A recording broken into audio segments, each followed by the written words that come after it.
जो लोग केवल ये सोचते हैं कि हम किसी गुरु के पास चले जाएंगे या भगवान से हम प्रार्थना करेंगे तो सदैव हमारे ऊपर वो कृपा हो जाएगी और जो हमें कुछ नहीं करना पड़ेगा। तात्पर्य ये कि हम कुछ ना करें और हमारे ऊपर बस वैभव बरसते रहे, चाहे भौतिक रूप से हो चाहे भीतरी रूप से हो। उनके लिए एक बहुत गूढ़ एक कथा आ रही है, महाभारत की कथा है।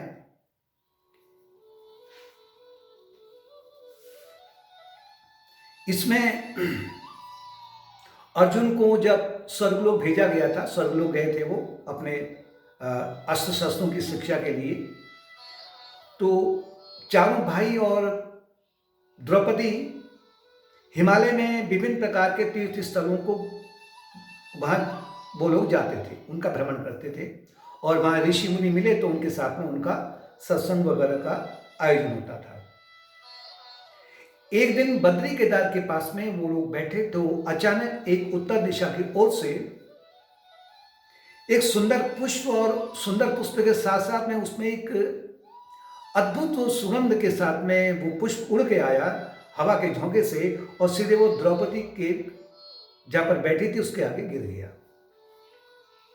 द्रौपदी ने देखा कि ये तो चारों ओर से सुगंध फूल फैल गई है, बहुत प्रसन्न हुई तो उसने भीम से कहा, क्योंकि उनका नियम था मतलब एक साल के लिए, जो जैसे पांचों पति हैं तो प्रतिवर्ष के लिए द्रौपदी एक पति के साथ रहती थी। इसका तात्पर्य गूढ़ है लेकिन अभी उधर नहीं जाते हम। तो उस समय में द्रौपदी भीम के साथ में थी, तो भीम से द्रौपदी ने कहा कि ऐसे ही पुष्प को और ले आइए आप।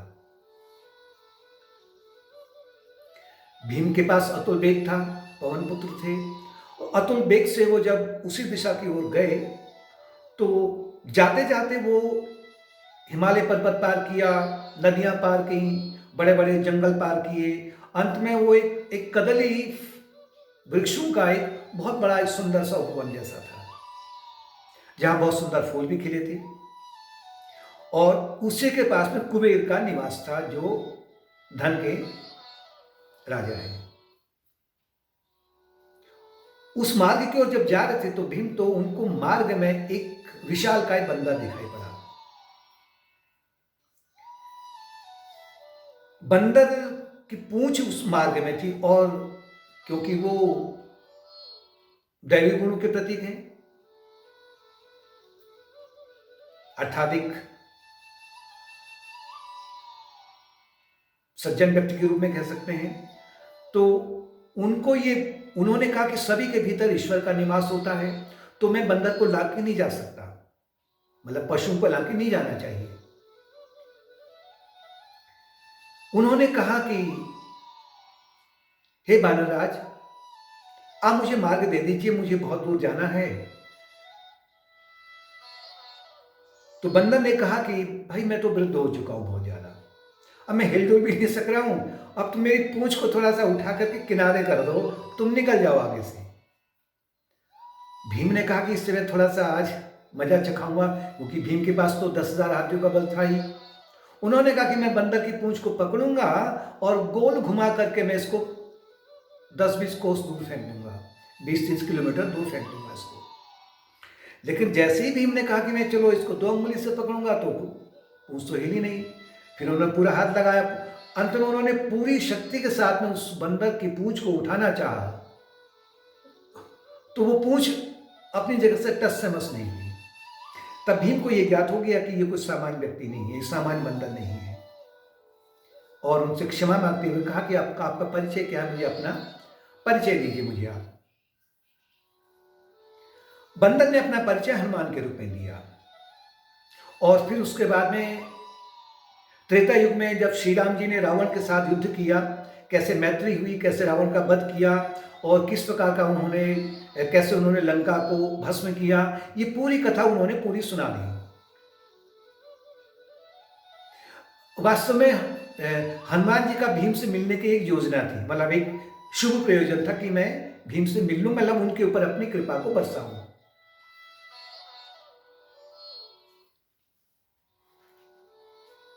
भीम ने कहा कि मुझे ये बताइए,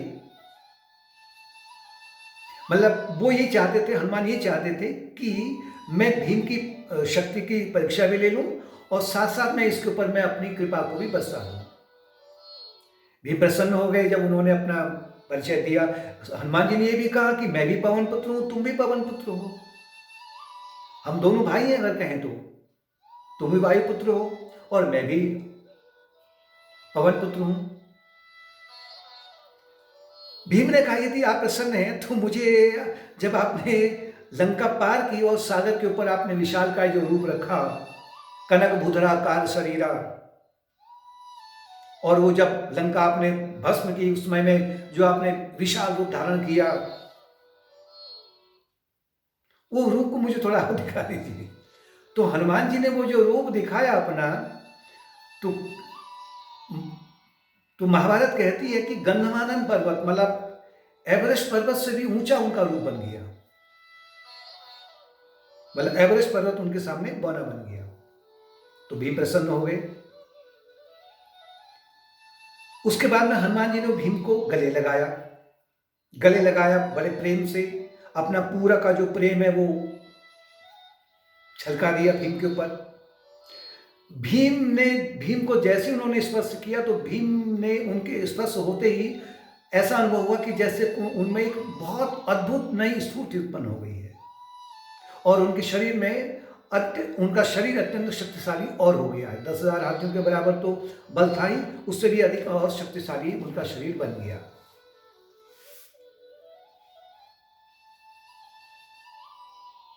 उसके बाद में हनुमान जी ने कहा कि अब मेरा प्रयोजन पूरा हो चुका है और जहां से पुष्प आया था उड़ करके उस मार्ग की ओर तुम जाओ, वहां तुम्हें पुष्प मिल जाएगा। और साथ में कहा कि तुम वरदान भी मांग लो मेरे से, अब मैं पल भर में कौरवों को समाप्त कर दूंगा और उनको बांध करके तुम्हारे चरणों में डाल दूंगा। अगर तुम कहो तो मैं उनके साम्राज्य को नष्ट भ्रष्ट कर दूंगा और मैं तुम्हारा जो साम्राज्य है पल भर में मैं तुम्हें दिला दूंगा,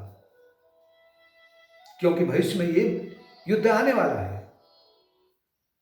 तो भीम ने कहा, जो वास्तविक जो इसमें संदेश है कि जो मैंने पहले भी कहा था कि अधिकांश लोग कुछ ऐसे गुरुओं के पास पहुंच जाते हैं कि उनको ऐसा अनुभव होता है कि ये हमारे ऊपर अब कृपा कर देंगे, वो हनुमान जी के समान में सर पे हाथ रख देंगे और हमारे सब जितने भी बिगड़े कार्य हैं सबके सब पूरे हो जाएंगे।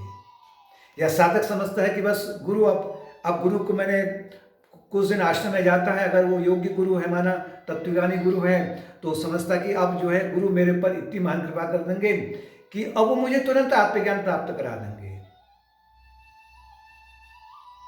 और कभी कभी वो उनसे अपने आप को श्रेष्ठ भी समझ लेता है कि मैं इनसे श्रेष्ठ हूं। तो भीम ने कहा कि हे वानरराज, आपके दर्शन पाकर के, शुभ दर्शन पाकर के मैंने जो पाना था वो पा लिया है। बस आपकी कृपा मुझ पर और मेरे चारों भाइयों पर बनी रहे, द्रौपदी पर बनी रहे, हम पांडवों के ऊपर अपनी केवल अकृपा बरसाते रहें, जिससे हम शत्रु पर स्वयं विजय प्राप्त करें। मतलब हम पुरुषार्थ करेंगे, हमें आप ऐसा नहीं कहिए कि तुम पुरुषार्थ नहीं करो, हमें पुरुषार्थ करने दीजिए, लेकिन हमें आपकी कृपा चाहिए, क्योंकि बिना आपकी कृपा के हमारा पुरुषार्थ उचित दिशा में नहीं हो पाएगा। हनुमान जी ने प्रसन्न होकर के कहा, मैं बिना कहे तुम्हें इस युद्ध में, तुम्हारी इस युद्ध में सहायता करूंगा, वो भी अदृश्य रूप से। वो भी किसमें? अर्जुन का जो रथ है, उसकी जो ध्वजा है, उस ध्वजा में मैं अदृश्य रूप से रहूंगा और जब जब अर्जुन शंखनाद करेंगे, दहाड़ मारेंगे, उस समय भी मैं एक महान शक्तिशाली दहाड़ से शत्रु सेना के हृदय को विदीर्ण कर दूंगा, चूर चूर कर दूंगा, भय डाल दूंगा मैं उनके भीतर में। ऐसा कह करके हनुमान जी अदृश्य हो गए। इसी प्रकार एक कथा और आती है कि एक बार कोई बालक था, वो रात को किसी स्ट्रीट लाइट में खंभे के नीचे रात को पढ़ाई करता था, क्योंकि उसके घर में उजाला नहीं था, मतलब उसमें उसके लैंप के लिए तेल नहीं होता था। तो रात को पढ़ने के लिए वो उजाले में आता था कि दिन में किसी का डिस्टर्ब होता है, तो रात को यहाँ पर एकांत है। तो एक बार एक देवदूत उनके पास में आकर के उस बालक से कहा कि मैं तुम्हारी मेहनत को देख करके बहुत प्रसन्न हूं, तुम्हारी जो लगन है,